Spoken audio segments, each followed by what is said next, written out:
Thank you for joining us for today's Ipsos Foresight webinar, exploring how Americans spend their time off the clock and where leisure will go in the years to come. Throughout today's session, you will remain in listen-only mode. However, throughout the webinar, please submit your questions online using the Q&A feature. Time permitting, we'll try to answer questions at the end of today's session. However, if time runs short, then your question will be answered by email. I also want to encourage you to check out the handouts we've uploaded into the webinar control panel. A recording of today's webinar will also be directly emailed to you. So now, without further ado, it is my pleasure to welcome today's speaker, Matt Carmichael, editor of What the Future. Matt, you have the floor. Hey everybody, and welcome to the Future of Leisure. I'm your host, Matt Carmichael, editor of What the Future, and today we'll be talking about one of everyone's favorite topics, how we relax, chill, vacation, and spend our hobby time and money. Studies have shown that Americans are generally working fewer hours than they were at the start of the 20th century. Yet the amount of time we have for leisure hasn't increased, as we spend more time on all those other things that are neither work nor leisure, like cleaning, traffic, schlepping the kids around, trying to fix our Wi-Fi routers, and spending hours on hold with customer service. Does it count as leisure if you're spending an hour trying to figure out if any of these 17 streaming services you're subscribed to are showing the movie you want to watch instead of watching the movie? It's no wonder that Ipsos data shows that most people feel generally overwhelmed by the choices in our lives. But even our leisure can be overwhelming. People turn to Facebook and mobile apps and map out and maximize every second of their spend on Disney vacations. A friend recently overheard a first date at a restaurant where she was dining. The goal-oriented guy told his would-be girlfriend, "I only read nonfiction because I want to learn new things." We yearn to travel, but their tension's there too. Americans keep setting records for the busiest travel day. Portions of the global tourism economy are booming, but residents are starting to revolt, squirting water guns at tourists in Barcelona, Spain, on one extreme, and banning tourists entirely due to a lack of water in parts of Italy on another. Meanwhile, Copenhagen is rewarding tourists for climate-friendly behavior. As we show on our cover, climate change might alter our desired destinations and clothing as we travel, or it might mean we spend more leisure time indoors. And we think costs are going to eat more and more into our leisure budgets. If our leisure time is limited, or arguably even precious, how are we spending it? Professor Celine Melcock, whom you'll meet later, makes a useful distinction between active and passive leisure time. Passive time is all the time we spend chillaxing on the couch with our screens or a book. Active leisure time is the going out stuff. For now, Americans spend about a quarter of their weekdays on leisure, twice that on weekends. Will that change in the future? And if so, how? For now, we spend our time more passively than actively, and overwhelmingly on screens. We often have several screens in front of us at once.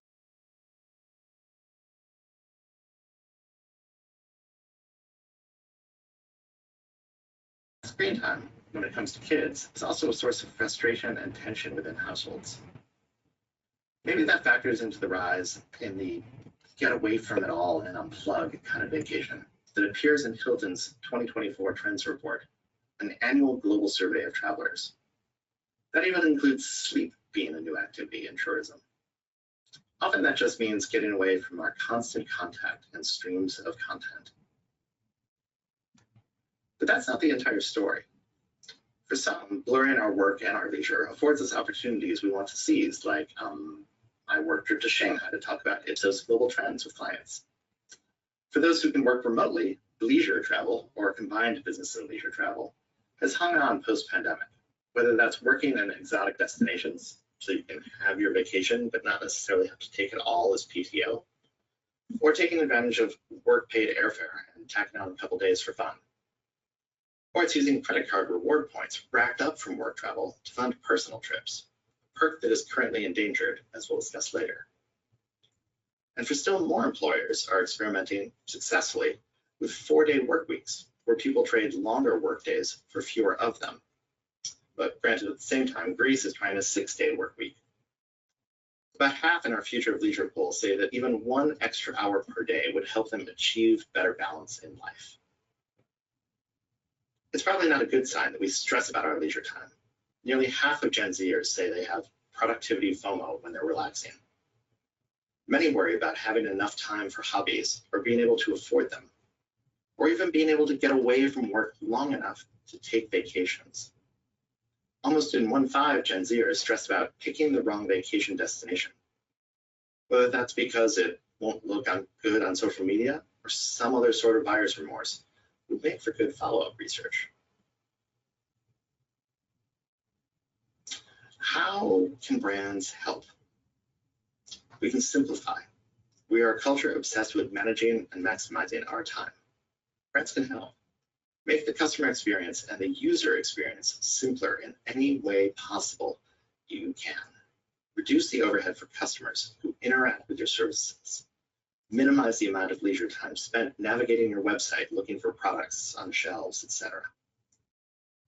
You can share. You can help people savor and enjoy their hobbies, travel, streaming, and other leisure experiences. Help them share, but not in a FOMO-inducing way, but rather in a way that connects them with friends and family. And don't overstimulate. Reward people for their focus. Sure, ad breaks will happen in our streaming, but the constant alerts and pops-ups and flashes detract from what we're all trying to do, namely, relax.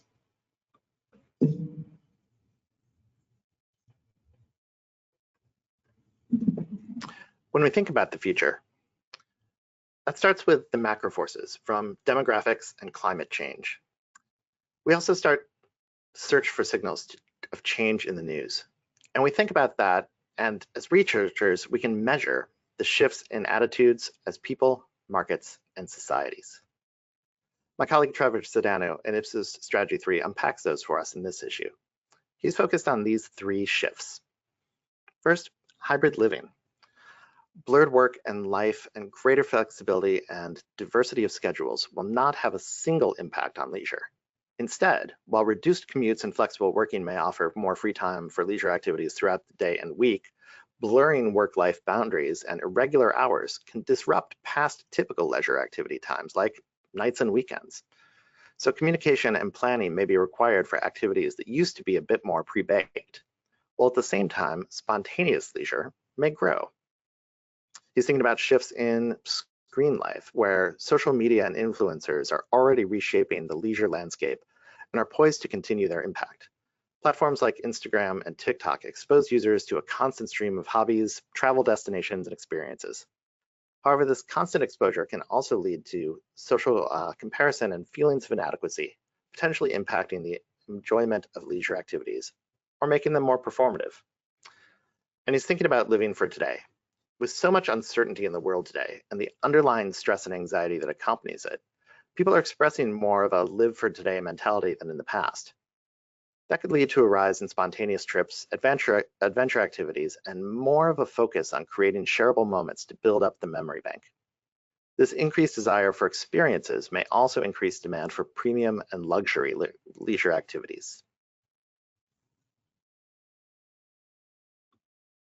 As always, the heart of a WTF issue is the data, but also the insights we get from talking to the smartest people in the room. For this issue, we talked to Jess Pettit, the Senior VP of Commercial Strategy, Insights and Analytics at Hilton, Celine Malkoch, and despite my Michigan fandom, I'm going to throw a Buckeye a bone here and say she's a distinguished professor of marketing at The Ohio State University, Michael Nevsky, the Director of Global Insights for Visa, Amanda Lotz, a professor of media studies at Queensland University of Technology, and Chris Freeman, the president of Wonder Museum. So sit back, relax, chill, take a deep breath, and let's dive in. For many Americans, leisure time isn't just about relaxation. We're increasingly focused on being productive, avoiding FOMO, and collecting experiences to share on social media. Celine Malkoch, distinguished professor of marketing at The Ohio State University, who studies leisure time, says our tech-driven, productivity-oriented mindset is making leisure more stressful and less enjoyable. When she thinks about the future, she says businesses can offer consumers more immersive virtual experiences, chances to disconnect, and remind them of the art of idleness.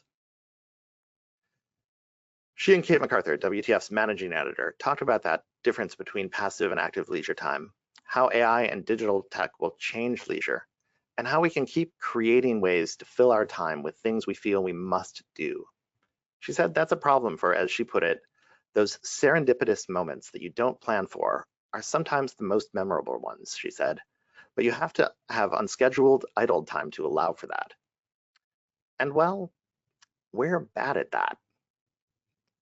When we do make time to get out, it's interesting time to be on the road. Post-pandemic shifts toward blended travel have persisted. Gen Z has come of traveling age with a global perspective, and Americans of all ages are prioritizing experiences over products. That means hotels are serving a diverse range of visitors with distinct needs. But Jess Pettit, who leads Hilton's global analytics function, thinks new innovations and attitudes will provide travelers with more memorable and relaxing vacations. He talked with WTF's Christopher Good about that leisure travel we were talking about earlier, and Pettit thinks it's here to stay. He says the way we book travel has shifted with most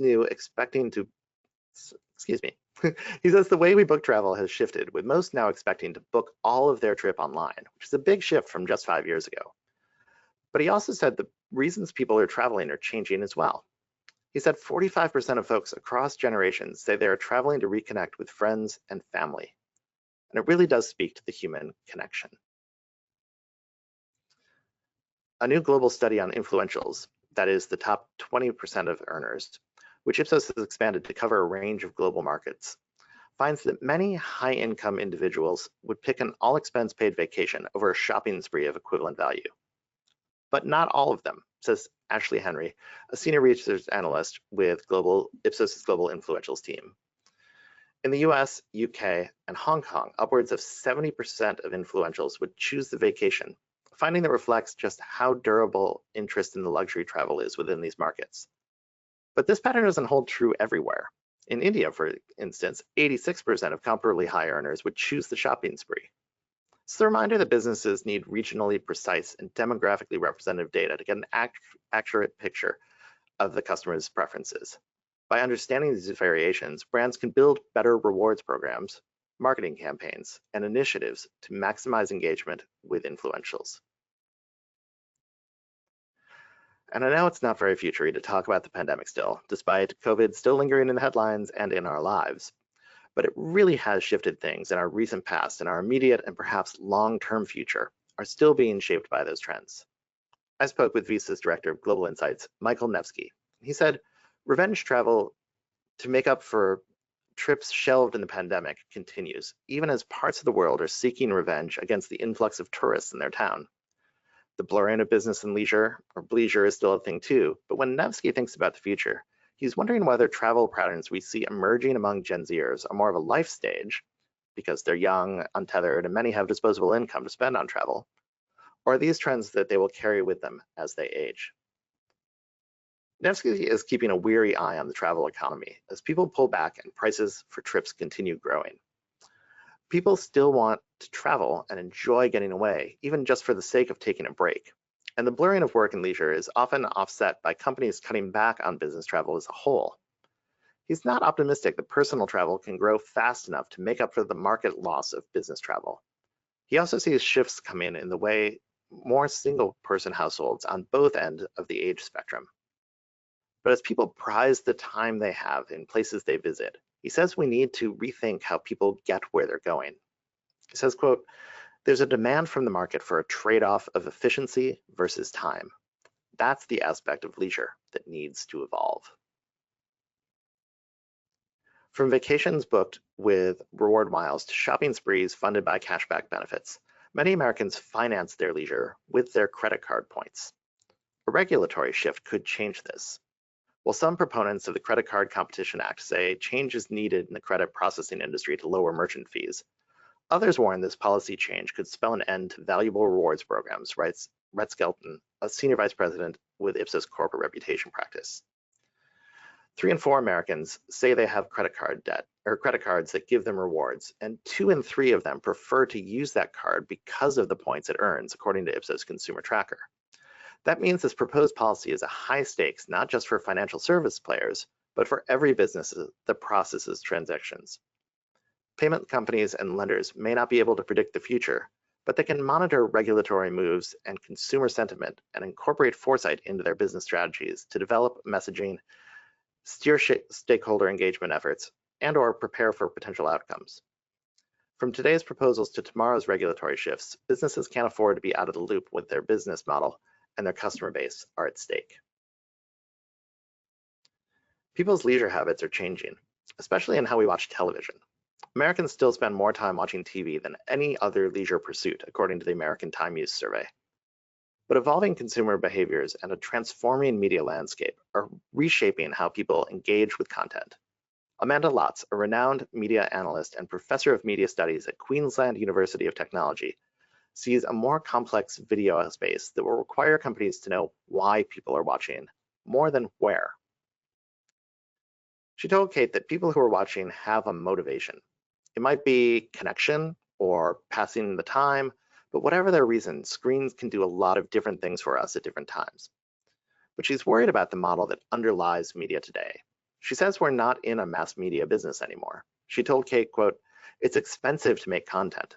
If we fragment where the attention is too far, we start to lose a business model that can create original content."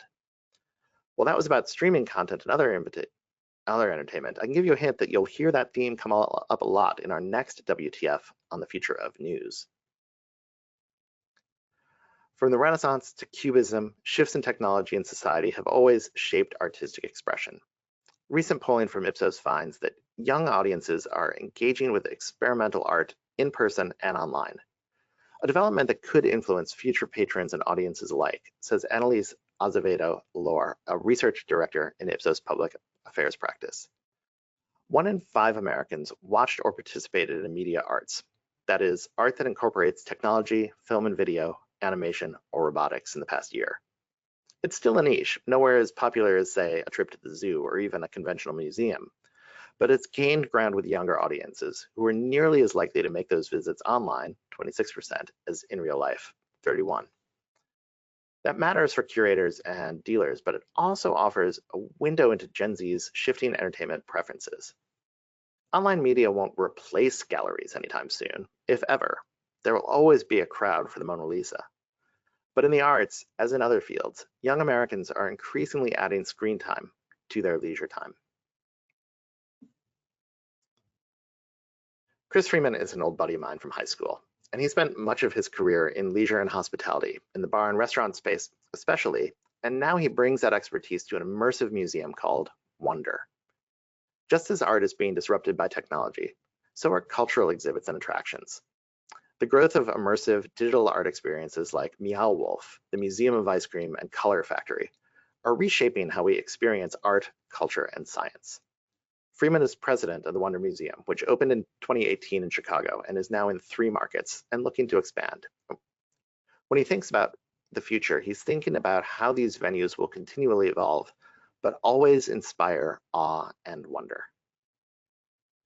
Wonder has had to create a bit of its own lexicon to describe itself, its competitive space, and the content within the museum. And one of the tensions is creating something that's social and shareable, Instagrammable, if you will, but also worth experiencing yourself in the moment. And he says that places where we have experiences that interact with art and science or learning or entertainment are blurring and shifting. He told me, quote, "Everything has changed from exclusively visual to embedding a level of kineticism and touch and interactivity to the experience.